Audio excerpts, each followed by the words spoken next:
Él es el escritor bogotano Santiago Gamboa Samper. Siendo muy joven viajó a España, donde estudió filología en la Universidad Complutense de Madrid.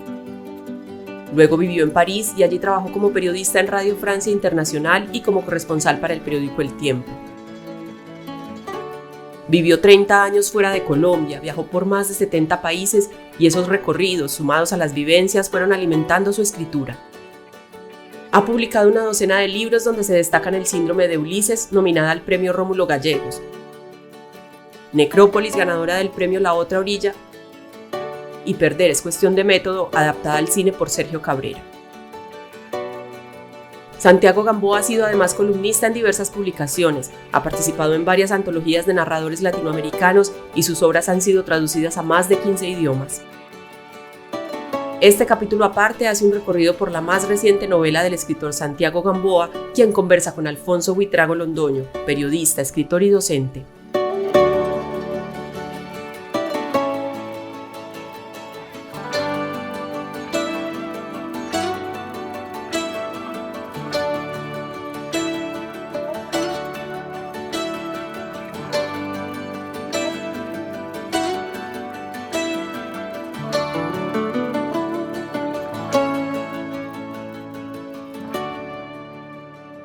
Santiago, a propósito de tu última novela, Colombian Psycho, dijiste por ahí en una entrevista, voy a citar, un autor se desnuda en todos sus libros, pero en este caso es como una doble entrega, una fragilidad mayor. ¿Por qué Colombian Psycho es una doble entrega? Hombre, Alfonso, pues mira, lo que pasa es que en este libro hay un personaje que digamos que para mí es muy especial porque nunca lo había utilizado y es un escritor que se llama Santiago Gamboa. Por supuesto que es un personaje de la novela, pero de alguna manera pues ese personaje para el lector inmediatamente atrae la mirada sobre el autor. Luego por las cosas que pasan, pues que no vamos a contar los detalles, pues evidentemente el lector se da cuenta de que no es el mismo personaje, pero digamos que al hacer eso, me parece que estoy haciendo como como abrir un camino nuevo en una historia que es una novela negra sobre la realidad colombiana, pero en la que se le abre como una pequeña grieta y entra un poco de lo que es la vida, digamos, o el equívoco sobre la vida del autor. Entonces eso hace que el lector lea probablemente como a dos velocidades, ¿no? Y eso es uno de los motivos. Ahora, pues las cosas que pasan en la novela son todas de orden, digamos, de una mirada muy dolorosa sobre lo que es la sociedad colombiana, pero también, pues, como las novelas están pobladas de seres humanos y las personas, pues, tienden a arreglar sus vidas y a tener unos trámites pues más o menos positivos con los problemas con los que se le plantea o le plantea la vida cotidiana, pues también hay momentos alegres, momentos de profunda belleza, para que pueda haber después también momentos difíciles, tristes y momentos tremendos, ¿no? Y momentos de mucho erotismo también. Una novela tremendamente literaria, Santiago, y ese personaje de Santiago Gamboa pues nos lleva a un tema que puede ser un poco técnico, pero me parece muy interesante, que es la autoficción, ¿no? O lo que se llama la novela personal, que es esta mezcla en el que parece haber una intención del autor de confundir al lector, ¿no? De romper ese pacto de qué es ficción, qué es realidad.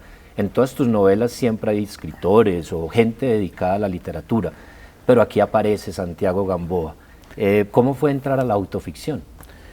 Sí, bueno, a mí ese es un tema que siempre me ha gustado en la literatura. Yo recuerdo, por ejemplo, novelas como La tía Julia y El escribidor de Vargas Llosa, donde el personaje principal es Vargas Llosa.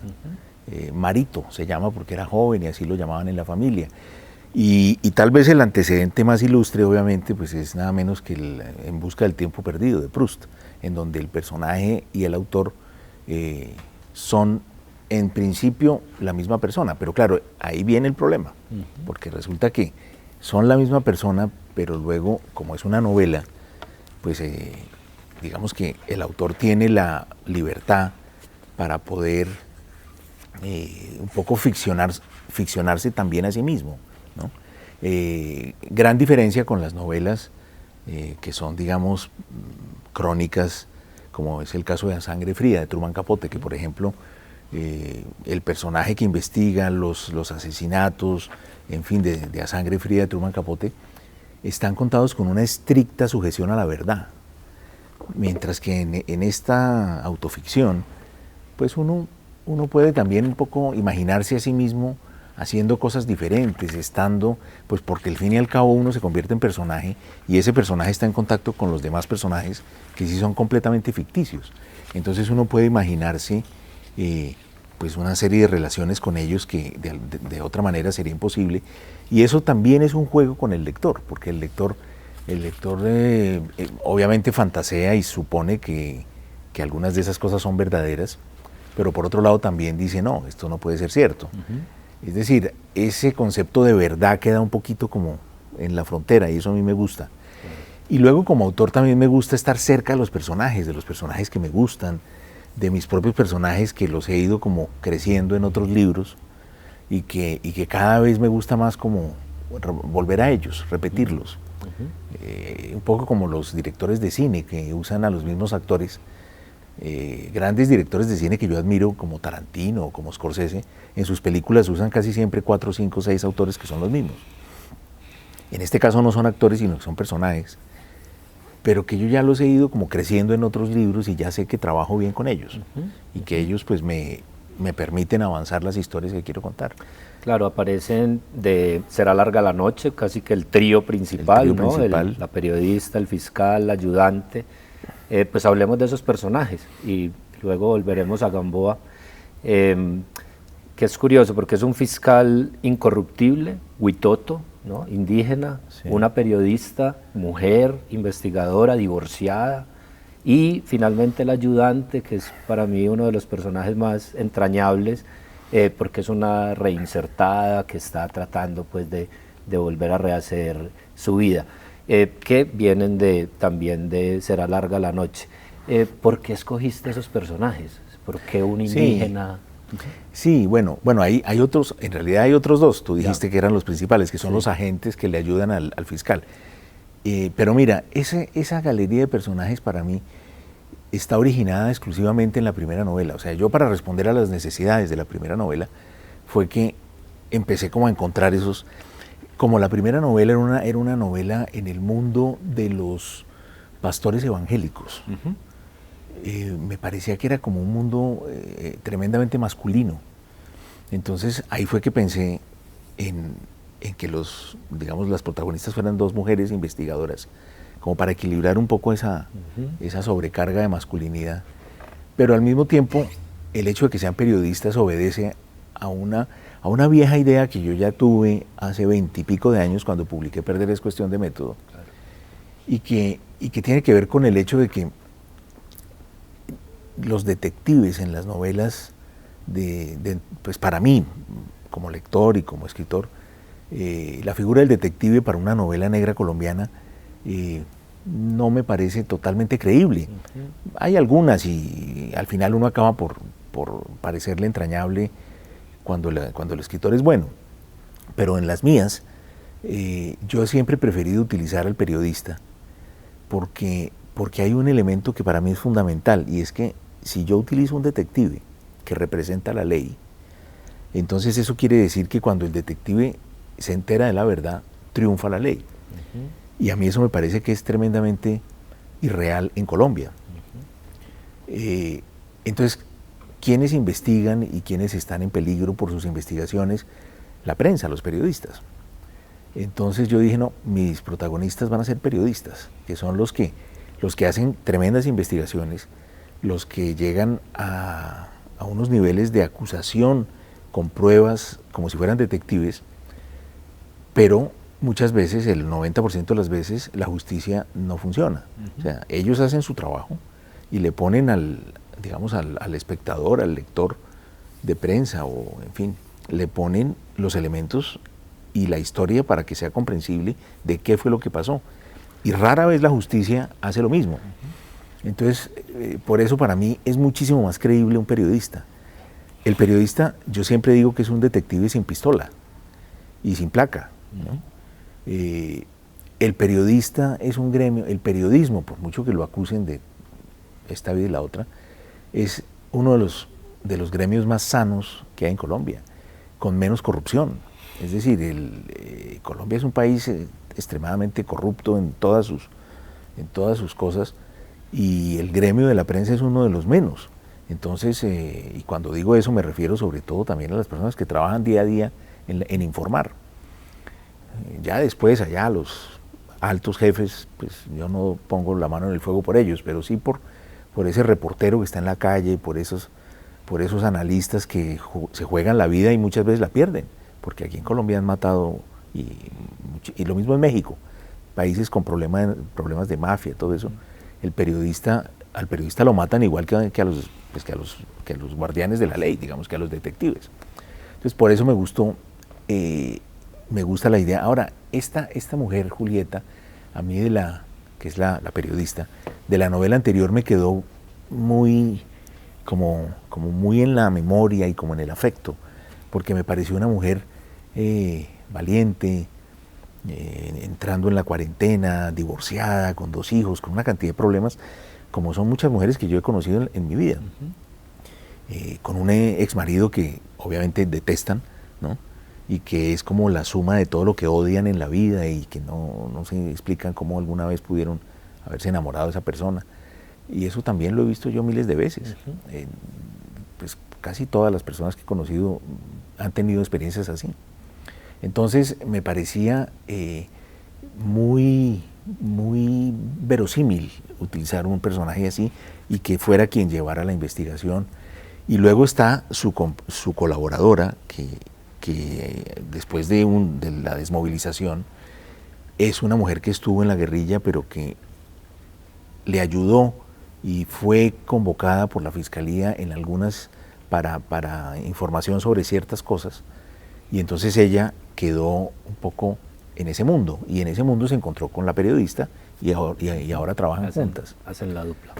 Luego está el fiscal, que es un personaje para mí también muy entrañable porque tiene como su origen indígena, es una persona que está en ese mundo de la fiscalía, de las investigaciones, pero que tiene como una nariz y un olfato que vienen más como de su experiencia y de su ser indígena, que de haber tenido otras experiencias en una entidad en la que pasa de todo, ¿no? En una entidad que hay héroes y villanos, en donde hay gente admirable y gente detestable, donde hay gente valiosa y gente corrupta. Y él se mueve un poco en esas aguas turbias de esa entidad, con 2 colaboradores que lo admiran mucho y que hacen un poco como una figura de un par que a mí me gusta mucho y que me recuerda un poco a esos personajes de Tintín que se llamaban Hernández y Fernández, que están siempre como los 2 juntos. Entonces, todo ese grupo de personas pues me ha parecido como entrañable desde la primera novela, y ahora que hice esta segunda, pues pude volverlos a encontrar, y la idea, pues si tenemos el ánimo, es hacer una tercera y cerrar una trilogía.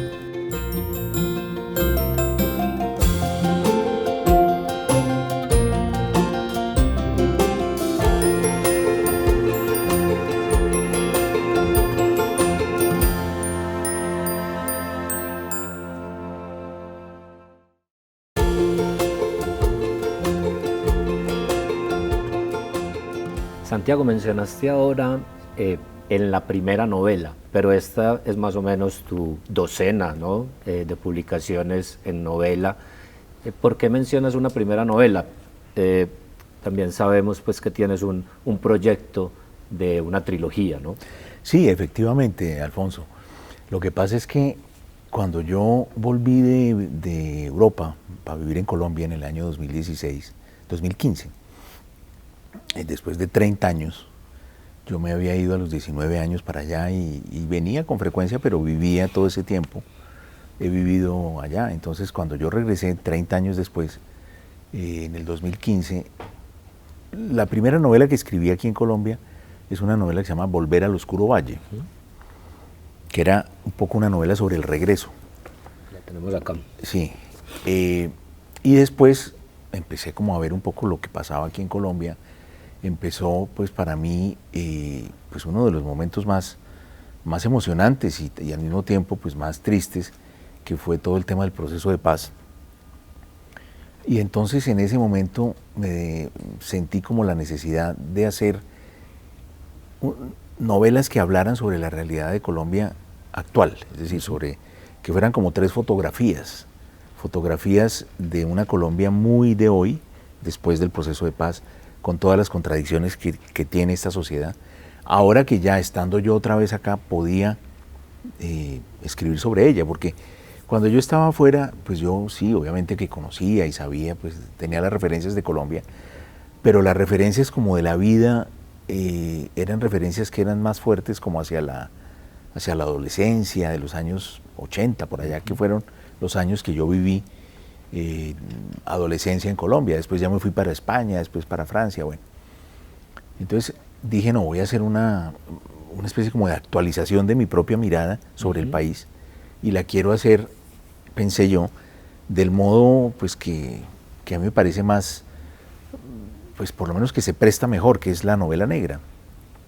La novela negra tiene la ventaja de que le permite a uno como mirar la realidad inmediata de una forma muy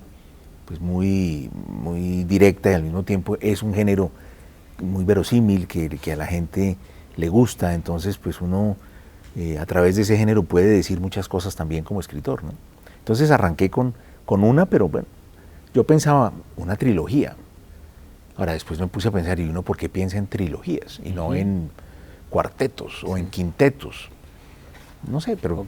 Decameron. Sí, una cosa así. Entonces yo dije, bueno, pero bueno, después pensé, bueno, la trilogía, el número 3 tiene una cierta importancia, y luego pensé para mí como una explicación de esas poéticas que uno se da todo el rato. Dije, bueno, pero el tiempo se divide en el pasado, el presente y el futuro, o sea, hay 3 tiempos. Y en el fondo la novela, el verdadero tema de todas las novelas es el paso del tiempo. Entonces dije, está bien hacer una trilogía para que quede reflejada esta condición. Y luego pensé también en los trípticos, en los artistas que hacen trípticos, pues ¿por qué no lo hacen de 4? Pues porque el tríptico es... Entonces pensé que la trilogía era mejor, pero no sabía yo si iba a poder hacer una trilogía. Pues empecé sencillamente a escribir la primera novela. Y la primera novela, que se llama Será larga la noche, pues tiene como tema central un poco el tema de las iglesias evangélicas y la aparición de estos personajes de los que ya hablamos. Luego hice esta, Colombian Psycho, en donde vuelven los personajes, pero lo que para mí es importante es que no haya que leer la primera para entender la segunda. Las 2 novelas son completamente independientes. De hecho, los que han leído la segunda, mucha gente está queriendo ir a buscar la primera, pero son 2 novelas independientes. Y la idea es que ir al Oscuro Valle, ¿no? A volver al y además Oscuro. el Oscuro Valle también aparece mencionado, y aparece, inclusive por ahí rápidamente aparece el personaje de Silampa, que es de Perder es cuestión de método. Como ir un poco reuniendo ya a la gente. Yo ya paso, ya voy por la mitad de la cincuentena. Como dice un amigo, ya me queda un cuarto de tanque, entonces empieza uno a reunir a sus personajes. Una convocatoria. Una especie de convocatoria. Y espero tener pues la fuerza para hacer una tercera que tengo la sensación, pero pues no sé, a lo mejor me puedo contradecir, de que va a estar centrada sobre todo en el personaje de Johanna, Claro. ¿no? Que es la chica desmovilizada. es la chica desmovilizada, que aparece al final, no vamos a decir pues el final, pero bueno, en esa primera novela está la religión, el cristianismo, lo evangélico. En esta segunda es muy evidente el paramilitarismo, ¿no? Los antagonistas, pues es un mundo de paramilitares, Los además positivos, todo eso. cruel, con desmembramientos, para también irle pintando a la audiencia el ambiente del libro. En esa tercera novela pues ya entra Johanna, como nos dices, que es guerrillera, y no sé si aparecen ahí los desaparecidos, si aparecen los desaparecidos. Un poco Bueno, fíjate con el hermano de Johanna, ¿no? Bueno, en esta novela, Colombian Psycho, hay, como tú dices, todo ese ambiente, y está, pues obviamente también forma parte del ambiente que tú describes, esta cosa tan terrible que a mí me ha impresionado tanto, que es lo de los falsos positivos. Aparece mencionado como uno de los elementos terribles. Es curioso, pero la violencia, cuando uno la mira un poco de cerca, pues uno se da cuenta que la violencia también es cultural.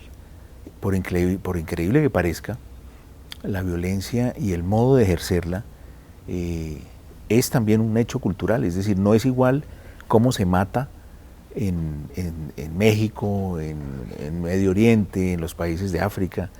Las formas de violencia para suprimir o castigar al enemigo. Por ejemplo, hay un país en África, se llama Liberia, y eso pues es para toda esa zona, en donde el supremo castigo al enemigo no es matarlo, sino es cortarle las manos. Entonces, como ha habido tantas guerras civiles y tantas guerrillas y encuentros violentos combates entre unos y otros, pues resulta que es un país repleto de mutilados, repleto de personas que no tienen las manos. México, por ejemplo, tiene la tradición de la decapitación, que no tenemos nosotros en Colombia. En México la decapitación viene desde los aztecas, pasa por la Revolución Mexicana y acaba en la cultura violenta de los narcos. Los narcos mexicanos directamente van cortando cabezas, e inclusive han llenado una vez, yo recuerdo que yo estaba ahí, en la inauguración de una feria del libro de Guadalajara, en México hace unos años. Fue una cosa terrorífica porque, como para mandarle un mensaje al director de todo eso, que era un tipo muy poderoso, le dejaron estacionada una camioneta al frente de la entrada de la feria del libro repleta de cabezas, o sea, de decapitaciones.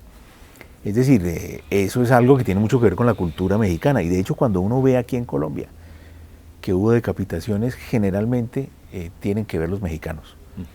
Es una violencia, como ellos están ya aquí manejando el narcotráfico adentro, es una violencia que tiene que ver con ellos.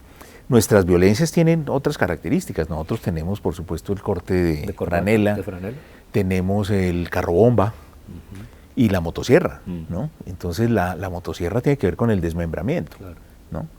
Para irle demorando a la persona como dicen, la morida o la matada, ¿no? Entonces eso es de una crueldad extrema. Pero eso también tiene que ver con los niveles de resentimiento, de odio social. Hace poco yo hablaba de un libro que me gustó muchísimo, de Mauricio García Villegas, que se llama El país de las emociones tristes. Y él dice ahí cómo precisamente Colombia tiene, esas emociones tristes son la ira, la venganza, el odio, inclusive el asco. El resentimiento. El resentimiento, es decir, el trámite de esas emociones en Colombia es muy poderoso. Entonces, detrás de esa cultura violenta nuestra están sin duda esas emociones que han ido avanzando a lo largo del siglo XX, vienen desde el XIX y ahora en el XXI pues todavía están ahí, ¿no? Y hacia allá vamos con la tercera para ir empatando, ¿no? Con este cierre de esa trilogía, ¿no? ¿Cierto? Bueno, vamos a ver si estoy tratando de que nos anuncies algo todavía temprano, ¿no? Yo espero que sí, espero que estos personajes, pues que ya he desarrollado tanto y que están como tan dentro de mí, pues puedan tener un cierre, y sobre todo para darle el sentido de trilogía. Claro.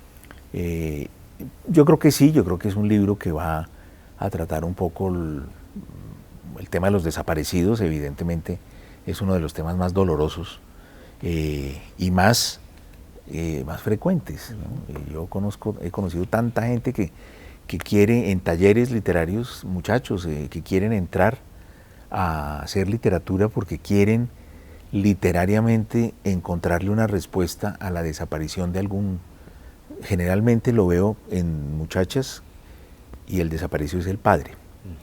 Parece que sin ninguna duda, porque en el fondo uno de los grandes temas de este país está también en la primera de estas tres, Será larga la noche, que es el tema de la orfandad. Colombia es un país de muchos huérfanos por la guerra, y a mí me gusta siempre recordar que uno de los libros más importantes y que le ha producido al lector en Colombia una sensación de catarsis más poderosa es precisamente el libro que cuenta el asesinato de un padre. El olvido que seremos, ¿no? Sí, claro. Ahora que hablaste de tu regreso en 2015, estamos conmemorando el primer lustro de la firma de los acuerdos, 5 años, que creo que ha marcado lo que llamamos el posconflicto. Y vuelve y aparece un tema, y es cómo narrar la violencia o cómo escribir, cómo deben escribir los escritores en el posconflicto. Ahora que hablas hay un libro reciente de Pablo Montoya, está ambientado aquí en la Comuna 13, La sombra de Orión, que precisamente está con la escombrera, ¿no? Que es como nuestra gran metáfora, o él lo plantea así, ¿no? Nuestra gran metáfora del horror aquí en Antioquia, y vuelve y surge esa discusión, ¿cómo escribir sobre la violencia, ¿no? Claro. Vos fuiste cercano a García Márquez, y él tiene ese ensayo famoso por allá de finales de la década del 50, y es cómo escribir la gran novela de la violencia, ¿no? ¿Cómo te planteas vos ese problema? Literariamente y no sé si políticamente también. Pero es que fíjate, Alfonso, que ese es un problema que viene y que es tan antiguo como la propia literatura. No olvides que la cultura de Occidente comienza con una guerra también, una guerra terriblemente violenta, donde la gente se mutilaba, se flechaba, se hería, que es la guerra de Troya, la guerra de Troya. De ahí surgen los 2 libros que fundan la cultura occidental, que son la Odisea y la Ilíada.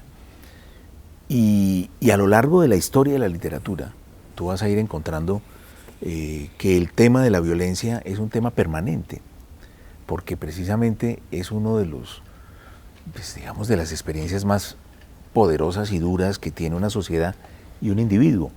De la guerra además provienen los héroes, hasta que duró la nobleza, y todavía en Inglaterra y donde hay nobleza, de la guerra provenían las clases nobiliares, ¿no? Es decir, suponía jerarquía social.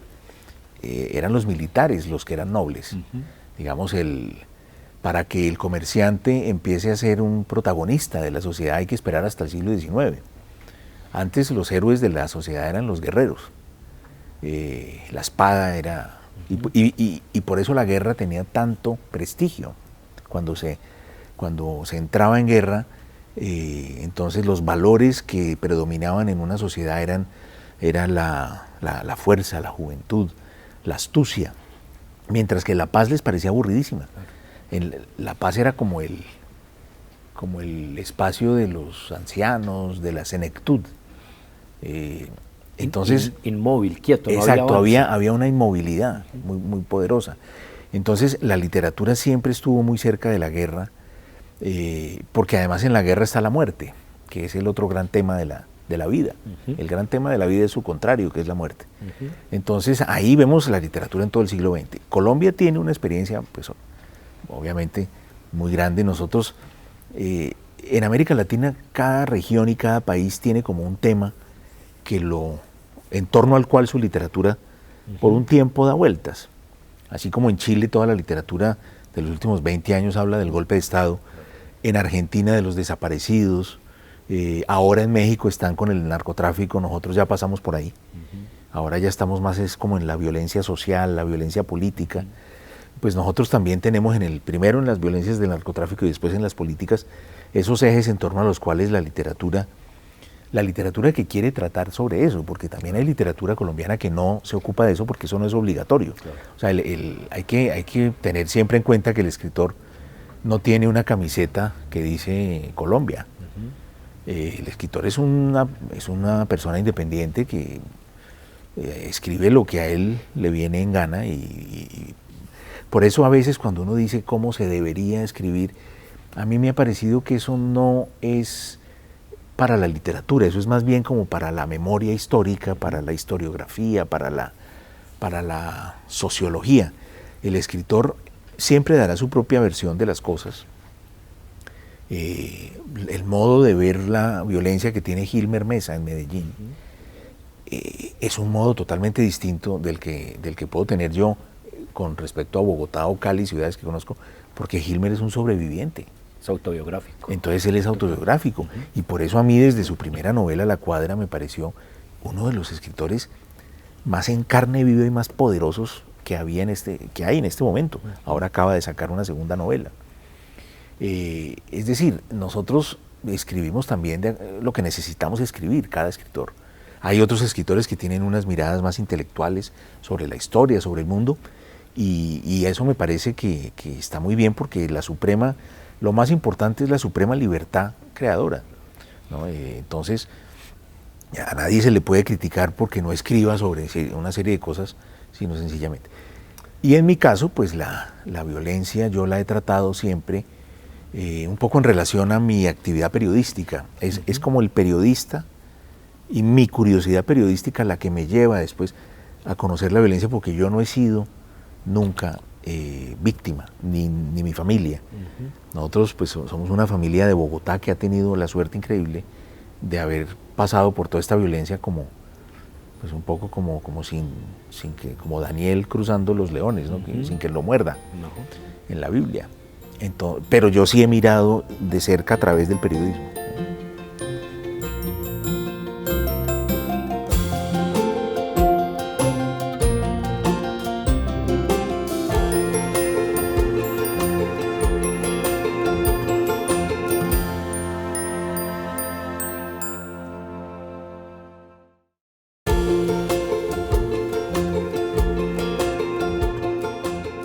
Santiago, estamos hablando del compromiso que debe tener el escritor, de la libertad creativa. En tu caso particular y con esta trilogía se nota un interés muy político. Publicaste un libro de ensayos precisamente, Guerra y Paz, durante el proceso de paz con la guerrilla de las FARC. ¿Cómo fue esa conceptualización, incursionar en el ensayo y ahora estar en esta trilogía? Bueno, no, para mí ese ensayo fue muy importante, La Guerra y la Paz, porque era, digamos, pues un ejercicio consciente y voluntario de participar como intelectual en un debate que me parecía que no debía ser solo político. Y bueno, escribí ese libro, que fue un libro muy escrito con una cierta urgencia, porque yo quería que ese libro se publicara obviamente antes de las elecciones del 2014, en donde, digamos, lo que estaba en juego era el proceso de paz, sí o no. Y esto pues era un libro a favor del proceso de paz y a favor de la paz, de la idea de paz en el mundo, y es un viaje por la palabra guerra y por la palabra paz a través de la historia, de la literatura, de la filosofía e inclusive de las religiones, siendo yo agnóstico, pero la religión es uno de los espacios más creativos y más interesantes que ha creado el hombre. Entonces, a eso, yo tengo esa imagen más bien que proviene como de Francia, del intelectual que de vez en cuando debe participar en la vida pública, arriesgándose y opinando, a diferencia, por ejemplo, del mundo anglosajón. En Estados Unidos e Inglaterra ya lo último que les importa es la opinión política de un escritor, eso no, los tiene completamente sin cuidado. Nosotros tenemos más la cultura y la tradición francesa que nos llega a través de los autores del boom, Vargas Llosa, García Márquez, Julio Cortázar, ¿no?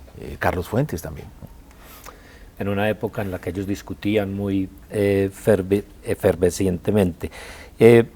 Hemos hablado de dualidades, ¿no? De la vida, de la muerte, la guerra, la paz. Quiero volver a la novela, a Colombian Psycho, y ahora mencionamos ese título en particular, porque hay unos personajes que tienen vidas dobles. Y es curioso, esos personajes un poco secundarios, antagonistas, o tienen dos cuerpos, o tienen dos personalidades, y uno, muy importante en el libro, tiene prácticamente medio cuerpo. Vamos, me parece curioso cómo construiste esos personajes, por qué ese interés en esas dobles y mitades. Sí, bueno, es muy interesante ese tema porque uno de los temas que yo nunca había tocado en mis libros y que más bien está, y son como territorios, digo yo, más bien de mi amigo y compañero Mario Mendoza, que es como todo lo que tiene que ver con las enfermedades de la mente, con los pacientes psiquiátricos. Una cosa que Mario conoce muy bien porque su mamá era pues trastorno bipolar con brotes esquizofrénicos. Y entonces a mí siempre me ha llamado la atención esa increíble dualidad precisamente que produce la enfermedad, porque cuando hay un trastorno de personalidad no solo cambia la cabeza, sino que cambia también el cuerpo. Una vez la madre de este amigo tenía la presión altísima, tenía la presión sanguínea en 400, 600, estaba al borde de un infarto. Y vinieron los paramédicos y en el momento en que la llevaron en una ambulancia, de repente su personalidad cambió. Mi amigo estaba delante de ella y en la mirada reconoció que se había transformado. Y a los 10 minutos, al llegar al hospital, tenía la presión 80-120 perfecta. Es como si esa otra personalidad tuviera otro cuerpo, dentro del mismo cuerpo del anterior. Entonces estas cosas a mí me parecieron increíblemente llamativas y siempre me lo han parecido, esa idea de que uno mira, destapa uno la cabeza de alguien y adentro hay una multitud de gente. Y hay como las 1000 caras que uno puede llegar a tener, los 1000 personajes, ahí están los asesinos, están los traidores, pero también están pues los altruistas, está la bondad y está la maldad, al interior de uno está todo. Y yo creo que si uno no puede ver en sí mismo el alcance de todo lo que odia, pues tampoco lo va a comprender nunca. Entonces a mí me parece como escritor un ejercicio muy bueno también eso, lo de mirar al interior personajes que no sean de una sola cara, personajes que tengan que hayan pasado por diferentes situaciones que los hayan hecho modificar. Bueno, el psicópata, digamos, del título, que además es un título que los de mi generación, aunque tú eres más joven, reconocemos con una novela que a mí me impresionó muchísimo, de los años 90. A mi generación la marcó la película, sobre todo. La película, bueno, a mi generación era la novela que era American Psycho, que era brutal. Y para mí esas dos palabras unidas significan también una mirada despiadada y crítica sobre una sociedad, ¿no? Entonces eso es lo que yo quise buscar en este libro. Pero esas dualidades, bueno, hay un personaje que es la mitad de un personaje y que proviene de mi novela Volver al Oscuro Valle, claro, ¿cierto? Entonces todo eso... Que es el mutilado. Que es el mutilado, ¿no? Y que obviamente pues es uno de los personajes más extraños y ambiguos, porque hay bondad dentro de la maldad, hay odio dentro del amor y amor dentro de los... Es decir, los sentimientos y las emociones son también a veces como las personalidades. O sea, uno nunca tiene una sola emoción ante una situación o ante otra persona. Y a veces a veces las dosis de una cosa se mezclan con otra y somos una increíble síntesis de emociones y de personalidades ficticias, leídas o imaginadas, y eso es lo que camina por las calles. Casi que en todos los antagonistas, ahora que lo pienso con la lectura reciente, son muy duales, ¿no? Pues Marlon, mutilado, ex paramilitar, asesino, termina convertido pues al cristianismo o a esta devoción que él tiene religiosa. Está el argentino, que también es un personaje que tiene una doble vida, ¿no? Con ese fascismo que tiene metido. Gautama Neftalí, que finalmente también tiene una doble vida, sí, evidentemente, ¿no? Sí. Todos los antagonistas, por decirlo así, en el libro muestran esa doble vida, que nos lleva también como a creo que son los temas centrales que tocas, Santiago, o por lo menos los que percibí, es la venganza, ¿no? Que aquí además es doble, es vengarse del vengador, el bien y el mal, que está también mucho en Marlon, en esa figura, y finalmente la verdad, ¿no? Sí, que creo que está también en la figura del investigador, de si finalmente es posible llegar a una verdad. Claro, esa es una de las grandes preguntas, no solo de la literatura, sino de la filosofía. Nosotros estamos atravesados por una pregunta, todos los seres humanos, que es la muerte. La muerte es una pregunta, ¿no? ¿Qué es lo que nos pasa después? ¿A dónde vamos? Eso el ser humano lleva desde que existe preguntándose. Por eso existen las religiones, por eso existe la filosofía, la literatura, todo, incluso el arte, que nos muestra lugares, paraísos, infiernos. A eso se le da un contenido moral. En la literatura también, pues ese es uno de los grandes temas, y cómo ante la proximidad de la muerte, las ideas y las formas de relacionarse con los demás se modifican. Recuerda que hay una frase que yo pensaba que era de Wittgenstein, pero después encontré que era de Spinoza, y que dice que la muerte no forma parte, dice, la muerte no forma parte de mi vida, dice Wittgenstein. No puedo vivir mi propia muerte. Claro, porque en el momento en que muero dejo de estar vivo, por lo tanto no puedo vivirla. Aquí hay una frase que usan en Antioquia, que es mis amigos se viven muriendo, que da claro, título a un libro. Que es una cosa muy de Miguel Rivas. Exacto, que es una cosa muy bella esa frase también, por lo alocada y por lo ficcional que es. Pero ese es uno de los grandes temas. Entonces, ante esa pregunta que a todos se nos viene encima, a todos los seres humanos se nos viene encima en algún momento de la vida, pues los personajes actúan con la misma fragilidad y con la misma soledad con la que cualquiera de nosotros actuaría frente a esa pregunta terrible que nos cae y nos va a caer un día a todos, ¿no? Que estamos ante esa pregunta, estamos solos, ¿no? Y a veces, bueno, quienes son creyentes pueden tener un alivio. Aunque a mí alguna vez el padre de un amigo muy enfermo me dijo, he sido religioso toda la vida y esto no me está ayudando a morir, me dijo. Bueno, otra pregunta más para la literatura.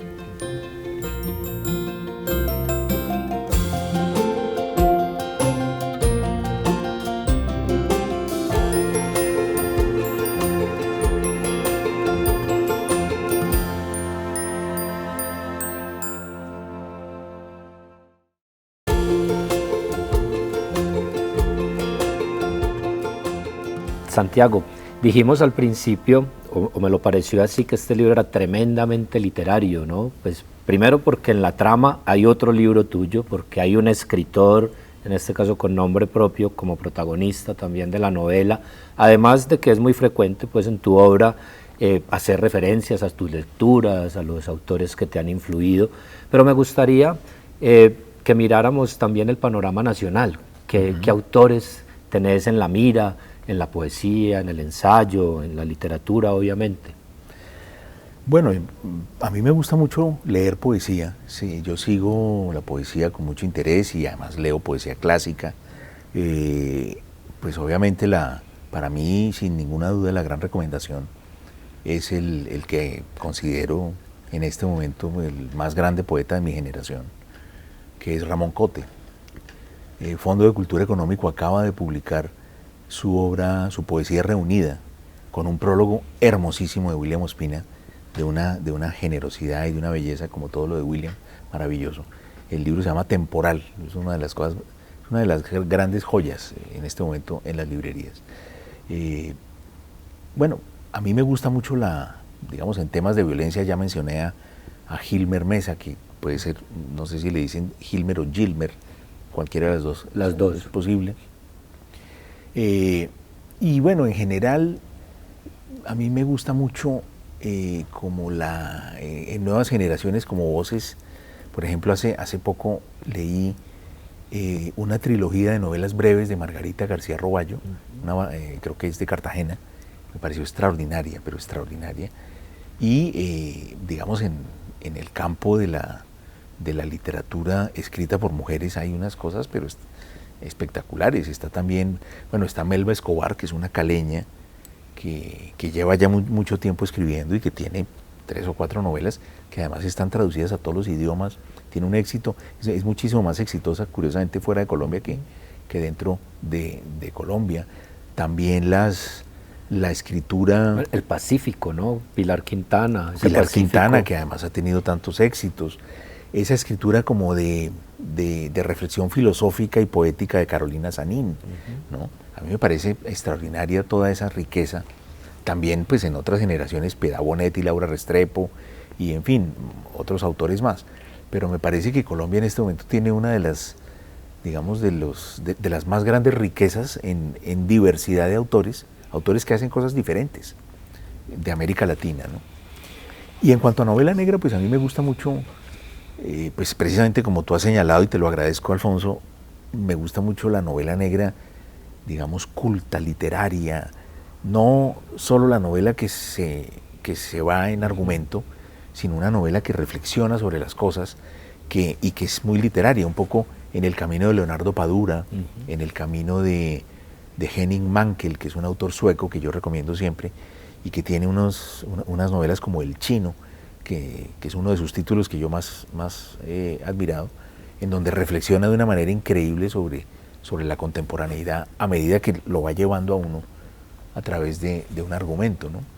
Y todo nace, para mí, posiblemente del más grande autor de novela negra del siglo XX, que es un señor llamado Raymond Chandler, ¿no? Que hacía, todas sus novelas son tratados sobre la vida, sobre la amistad, y al mismo tiempo son novelas negras, ¿no? Ahora que lo mencionas, qué gran diferencia la novela negra escandinava, donde son maestros, con la novela negra nuestra, que no es un gran género de la literatura colombiana, pero son muy distintas, ¿no? ¿Cómo ves esa diferencia? Claro, pero por supuesto, porque cada país tiene sus problemas y sus contradicciones. En el mundo sueco, generalmente los crímenes provienen como de la soledad, provienen del resentimiento, del silencio, es una cosa muy rara. Si uno va a mirar la novela negra italiana, allá tienen mafia, se parecen un poco a nosotros. Claro. Allá sí tienen como eso, asesinos, sicarios, todo eso. Entonces la novela corrupción. Negra, exacto, la novela negra italiana hace más ruido, digamos. La novela sueca es como, la novela nórdica es como silenciosa, todo en medio de la nieve, la gente está toda como, todos viven a 1 kilómetro del otro, y sin embargo pasan unas cosas terribles. Cada novela negra se ocupa de los problemas de cada sociedad, ¿no? La novela negra mexicana de ahora está toda llena de narcos mexicanos, por supuesto, como estuvo la nuestra en los años 90, principios del siglo XXI, ¿no? Y en esta, reflexión sobre la novela negra, sobre la realidad, sobre las influencias, sobre los temas, muchas gracias, Santiago, por estar con nosotros, por darnos esta novela, Colombian Psycho, y nos veremos en el 3er tomo de la trilogía. Bueno, muchas gracias a ti, Alfonso, que siempre con una gran generosidad me acompañas con los libros y me haces entenderlos de una manera más lúcida. Muchas gracias.